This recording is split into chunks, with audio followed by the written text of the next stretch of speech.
Why health is better than shields for video game design.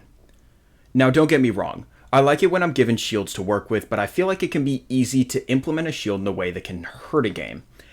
Health is pretty self-explanatory. Whenever I reference it, I'm going to mean health alone and unshielded.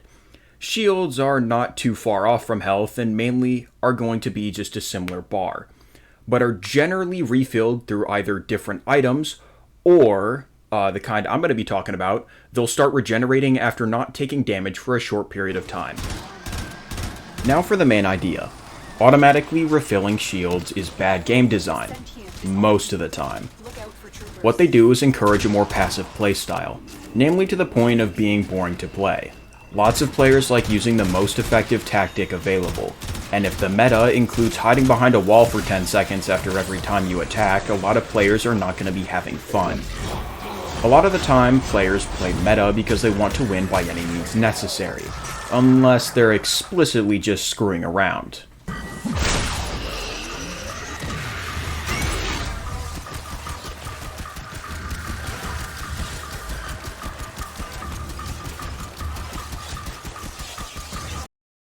So it's the developer's job to ensure that it's fun to play at peak performance. Lastly, if you imagine your favorite game that has one of these shields, then imagine it without said shields, you might say that it wouldn't be fun and it would be way too easy to die. Now that's probably correct, but keep in mind when you design a game with no shields in mind, it tends to be balanced around that. Any game that has shields already would most definitely need a full rework of their health and shield system to be even functional. And it's said full rework of the system that I feel is necessary for most games. Let's get into the first example I have. That being a game that does regenerating shields poorly. Get to the Orange Door is a first-person shooter and a roguelike with heavy emphasis on movement. I won't get too deep into it, but the most effective weapons in the game are generally explosives to deal with the hordes of enemies. The game's fun, don't get me wrong, and it is still in development as well, so there's room for improvement. But this game has its problems, and the shield here is a textbook example of what I was talking about earlier. You take damage, you hide, and regenerate. The player is supposed to be fast and loaded up with enough movement options at any given point. It feels like cheating. But all of that is irrelevant when he can sit inside a safe bunker you find throughout the levels you explore.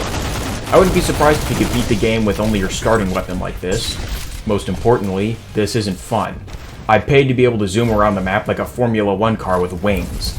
But if I want any kind of guarantee that I win, I get to go back and forth like a grandma in a rocking chair. The game is just fine without doing this, but it still encourages me to run and hide at the first sight of damage. Once I hear that shield is down, it's preferable to fall off the map and get sent back to the start of the level opposed to actually continuing with the fight, because I can always zoom back to where I was in no time. This is a kind of game that should be aggressive, but relying on the shield often forces the player to be more passive, especially with the lack of defensive options to keep the player gambling on whether or not they can make it a few more seconds in combat. The spice isn't built into the game, the player has to make it themselves. Next up is a kind of game that works great without any shields, Ultra Kill. Similar to the last game, it is a movement-based shooter game. Ultra Kill thrives on its extremely fast pace. The meta is aggressiveness, and for this game it ties directly with the health bar. Every weapon is built for close to mid-range combat, and they all combo together to allow the player to be as hyperactive as possible. Health in Ultra Kill is simple, but how you get it back is a little less so. Ultra Kill encourages this fast-paced, aggressive style by making the main way to get your health back be through the Kool-Aid of your enemies. And the stains on the ground don't count. It needs to be fresh. If you want to live, you can't run. The only other way to heal is through parrying, which if you're at death's door it can be risky, but it also gives you a way to defend yourself from the onslaught of demons. This system is perfect for this kind of game.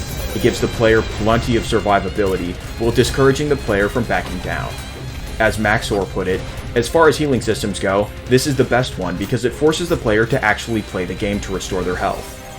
Even if you wanted to try the strategy of hiding, the maps are built to have a lack of nooks and crannies, and your weapons work best in the open, as well as they don't have that much range. The whole point of the game is to get in your enemies' faces, and the design of the health bar shows that. If you want to win, you simply can't point and click.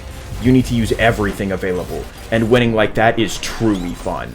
Any kind of regenerating shield would completely ruin the flow of everything else, and go against the game's entire philosophy, and how it's supposed to be played as a whole.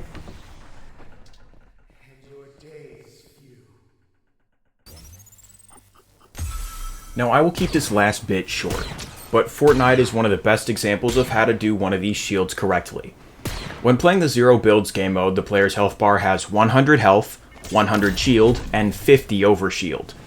The normal shield bar acts identical to health, but is restored through different items, so I'm going to be talking about the overshield in specific. The overshield is small compared to the 200 hit points of the others. It regenerates after 6.5 seconds of not taking damage, and it takes a bit to fill back up.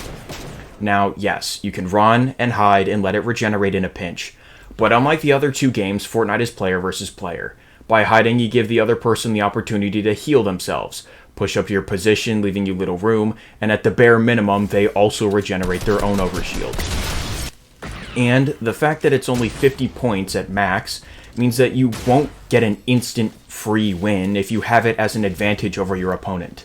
Its purpose is just to give you time to run and react. With every player having it, it's hard to say it isn't fair, and it makes up for the lack of cover when you can't build a 2-story, 3-bedroom house the second you even smell a bullet coming your way. It does that without being an overpowering staple of the game mode that needs to be played around at all times, which makes me say it's probably one of the best implemented regenerating shields that I've played with. With my example said and done, it's time to sum everything up. Regenerating shields are something fairly common in games that I play. I feel they can be an active hindrance to the gameplay experience when compared to other and more unique systems, and are simply chosen because developers want something simple the player's used to. These shields have their place and can be great for a certain game's design, but it's easy to have it take the place of what could have been a more unique and interesting part of a gaming experience. I get some people like their games easier or more casual, but I feel a more tailored system would be helpful for many games out there, and should always be considered when in the process of making a new game.